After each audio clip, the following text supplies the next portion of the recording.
Haleluya, puji Tuhan, selamat pagi, shalom Bapak Ibu Saudara yang dikasih Tuhan. Kita kembali merenungkan firman Tuhan bersama-sama pada pagi hari ini. Judulnya adalah berkat terbesar. Beberapa waktu yang lalu kita sudah merayakan peristiwa kemenangan besar yang Tuhan Yesus telah kerjakan bagi kita. Kita merayakan Paskah, kematian dan kebangkitan Kristus. Suatu fakta dan berita yang penting dalam kebenaran firman Tuhan yang harus dimengerti dan dialami oleh setiap manusia. Saudaraku, misi Yesus ke dunia ini bukan hanya untuk lahir dan menjadi manusia, tetapi berlanjut pada penebusan dengan kematiannya di atas kayu salib dan kebangkitannya untuk mengalahkan dosa dan maut, bahkan termasuk juga segala pergumulan hidup kita. Dan bahkan lewat kenaikannya ke sorga, kita menerima anugerah yang sangat besar, yaitu Roh Kudus yang turun atas setiap orang yang percaya kepadanya. Kita bersyukur, kita bangga punya Tuhan yang sangat baik, yang telah mengaruniakan berkat-berkat yang spektakuler, yang terbesar bagi umat manusia. Suatu pemberian yang tidak datang dari dunia ini atau siapapun juga, sebab dunia ini tidak mampu memberikannya, dan manusia tidak mampu melakukannya. Hanya Allah saja, hanya Yesus yang sanggup melakukan dan mengerjakannya. Berkat apa yang kita terima itu? Yang pertama, saudaraku, adalah penebusan terhadap dosa-dosa manusia. 1 Petrus 1 ayat 18-19. Sebab kamu tahu bahwa kamu telah ditebus dari cara hidupmu yang sia-sia, yang kamu warisi dari nenek moyangmu. Bukan dengan barang yang fana, bukan pula dengan perak atau emas, melainkan dengan darah yang mahal, yaitu darah Kristus yang sama seperti darah anak domba yang tak bernoda dan tak bercacat. Saudaraku yang dikasihi Tuhan, semua manusia telah berbuat dosa dan kehilangan kemuliaan Allah. Dan upah dosa itu ialah maut. Dan satu-satunya cara menebus manusia dari maut adalah melalui penebusan, melalui korban penumpahan darah. Ibrani 9 ayat 22 berkata, dan hampir segala sesuatu disucikan menurut hukum Taurat dengan darah, dan tanpa penumpahan darah tidak ada pengampunan. Yesus telah menjadi korban yang sempurna sekali untuk selama-lamanya, dan tidak perlu korban-korban lain untuk membantu penebusan kita. Jadi apabila semuanya itu ada pengampunan, tidak perlu lagi dipersembahkan korban karena dosa. Pengampunan dan penebusan yang kita terima bukan karena perbuatan baik yang kita lakukan, melainkan karena kasih karunia yang kita terima melalui iman dari Allah, melalui iman kepada Yesus Kristus. Yang kedua, saudaraku, berkat terbesar yang kita terima adalah kemenangan atas maut. Roma 6 ayat 9 berkata, karena kita tahu bahwa Kristus sesudah ia bangkit dari antara orang mati, tidak mati lagi. Maut tidak berkuasa lagi atas dia. Kebangkitannya berarti kemenangannya atas maut. Maut dan kematian tidak lagi berkuasa, tetapi telah dikalahkan oleh Yesus. Demikian juga bagi kita yang percaya memperoleh kemenangan atas maut. Kemudian saudaraku, berkat besar apa yang kita terima dari Tuhan? Yaitu kemenangan atas kuasa jahat. Roma 16 ayat 20.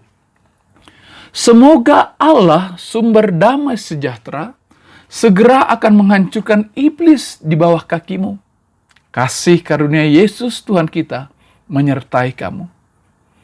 Pekerjaan iblis adalah kuasa kegelapan yang bekerja di tengah-tengah kehidupan manusia. Pekerjaan iblis ini membawa manusia tinggal dalam perbuatan daging, terikat, menjadi hamba dosa, perbudakan sakit penyakit, dan juga tidak suka akan hal-hal yang rohani, dan lain sebagainya. Tetapi melalui kebangkitannya, Kristus telah membuktikan bahwa dia telah melucuti pekerjaan kuasa kegelapan dan ditaklukkannya dengan kebangkitannya. Kebenaran ini memberikan kepada kita orang percaya suatu kuasa kemenangan atas si jahat. Kemudian berkat besar apa lagi saudaraku yang kita terima melalui Paskah ini? Kita menerima Roh Kudus. Yohanes pasal 16 ayat 7-11 berkata demikian. Namun benar yang kukatakan ini kepadamu adalah lebih berguna bagi kamu jika aku pergi. Sebab jikalau aku tidak pergi, penghibur itu tidak akan datang kepadamu. Tetapi jikalau aku pergi, aku akan mengutus dia kepadamu. Dan kalau ia datang, ia akan menginsapkan dunia akan dosa, kebenaran, dan penghakiman. Akan dosa karena mereka tetap tidak percaya kepadaku.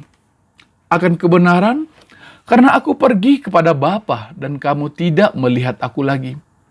Akan penghakiman karena penguasa dunia ini telah dihukum. Roh Kudus datang dan tinggal di dalam hidup manusia. Roh Kudus akan membimbing dan memimpin orang percaya untuk hidup sesuai dengan firman Tuhan. Roh Kudus juga memberikan kita kuasa yang dahsyat untuk melakukan perbuatan-perbuatan besar seperti yang Tuhan Yesus sudah kerjakan, sudah nyatakan di dunia ini. Bahkan firman Tuhan berkata kita akan melakukan lebih besar lagi. Dengan kuasa itu kita akan menyatakan terang kemuliaan Kristus di tengah dunia ini, sehingga banyak orang-orang akan percaya dan diselamatkan. Karya dan berkat Kristus tidak akan pernah berhenti. Kita akan merayakan peringatan kenaikan Kristus ke sorga. Kemudian kita akan masuk dalam ibadah 10 hari doa pencurahan Roh Kudus.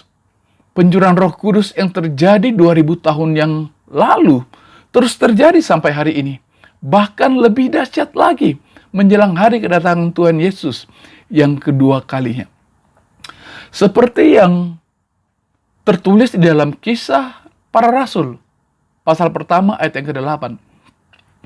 Tetapi kamu akan menerima kuasa kalau Roh Kudus turun ke atas kamu, dan kamu akan menjadi saksiku di Yerusalem dan di seluruh Yudea dan Samaria dan sampai ke ujung bumi. Saudaraku, betapa dahsyat arti kematian dan kebangkitan Yesus bagi kita. Kita menerima kasih, rahmat, dan anugerah yang tiada ternilai harganya, yang tidak dapat diberi oleh dunia ini.